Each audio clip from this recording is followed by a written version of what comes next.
கட்டின பொண்டாட்டி பொண்ணாத்தா வீட்டிலேயே இருந்தாலும் ஊருக்கு ஒதுக்குப்புறமா குயில்னு ஒரு அழகான சின்ன பொண்ணை வச்சிருக்காரு மலைச்சாமி. இது தப்பான்னு பாக்குறதுக்கு முன்னாடி இந்த பொண்ணாத்தா புருஷனுக்கு தட்டை வச்சு சாப்பாடு போடுறதுக்கு முன்னாடி மூக்கை சிந்தி அதே கையோட சாப்பாடு போடுவா. ஆனா குயில் இருக்காளே, சொம்பு நிறைய தண்ணி எடுத்துட்டு போய் கையை நல்லா கழுவிட்டு மழை தண்ணியிலையும் ஒரு தடவை கையை கழுவிட்டு மனசார சோறு போடுவா.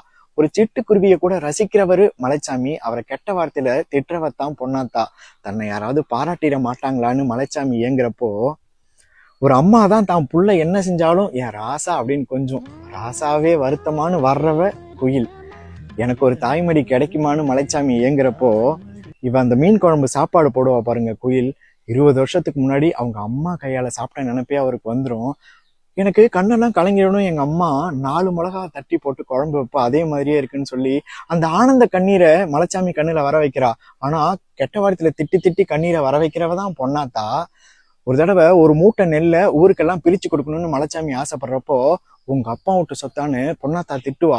ஒரு துரு பிடிச்ச துரட்டு குச்சும் 10 வெள்ளாடும் எடுத்துட்டு வந்தவன் தான் நீன்னு சொத்து இல்லாதவன்னு சொல்லி அவனை அசிங்கப்படுத்தும் போது, குயில் இருக்காளே மலைச்சாமியோட ஒரு நரைச்ச முடிய கூட வெள்ளி கம்பி மாதிரி கையில எடுத்து அதுல கருகமணியும் பவளத்தையும் கோத்து வச்சு அதை தாலி மாதிரி கையிலேயே வச்சுக்கிட்டா. மலைச்சாமி கேட்பாரு, ஏன் என் முடியை எடுத்துக்கிட்ட அப்படின்னு. ஐயனார் கோயில்ல அத்தனை செங்கலும் சாமியா, அவன் முடி கூட எனக்கு சாமிதாயான்னு சொல்லிட்டு அவ வச்சுக்கிறா. அந்த முடிய கூட சாமின்னு நினைக்கிற அளவுக்கு மலைச்சாமி இருக்கான்னா